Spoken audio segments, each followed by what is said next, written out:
A growing problem in this country, particularly in southern England, is the Muntjac deer, known as the Reeves Muntjac, because it was named after John Reeves, who was an inspector of the East India Company, and he brought it back in 1812, and it escaped.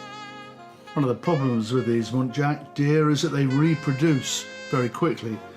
They're small, but they're fast becoming a major threat to wildlife. They tend not to eat agricultural crops, very wisely possibly, so they're not controlled by farmers, but they are in danger now of eating out the floors of our deciduous woodlands. And there, of course, is the problem of the destruction of our biodiversity. These little deer only grow to about 2 feet in height and weigh 10 to 16 kilograms, which means that not too many people are interested in hunting them. They would rather hunt the much larger deer that we have in this country. They live for about 15 years, but the secret of their success is their breeding pattern.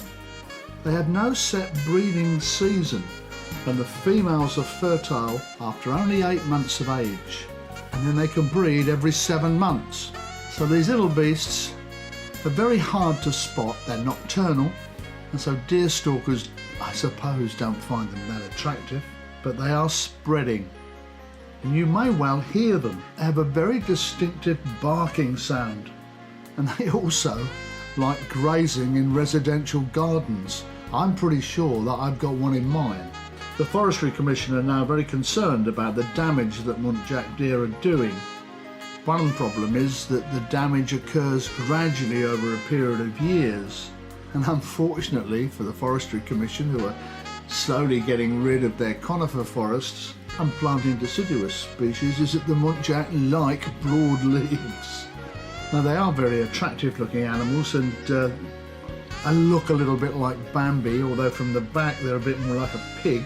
They don't live in a herd like most deer, and that's another reason why they're very difficult to spot. Now, this is just another example of man interfering, in a sense, with nature. We bring species from all over the world. In their native habitats, they're very often under control.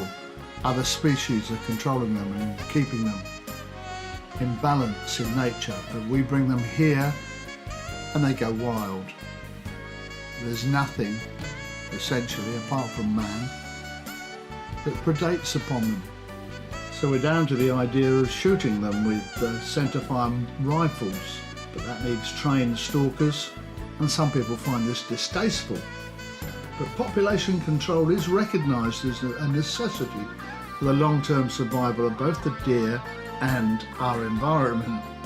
But even then, in shooting, we have problems that we don't immediately recognise. If, for example, you were to shoot the dominant buck in an area, that would encourage several lesser animals to come in, who would possibly increase local damage as a result, be more of them. Muntjac tend to be most active and seen at dawn and dusk, but can be seen at all times of the day. You can buy little devices to call the deer, and if you remain hidden and quiet and use these little devices that are sucking, blowing, squeezing on a road call, you can buy them. If you stay very quiet, you'll probably attract Muntjac.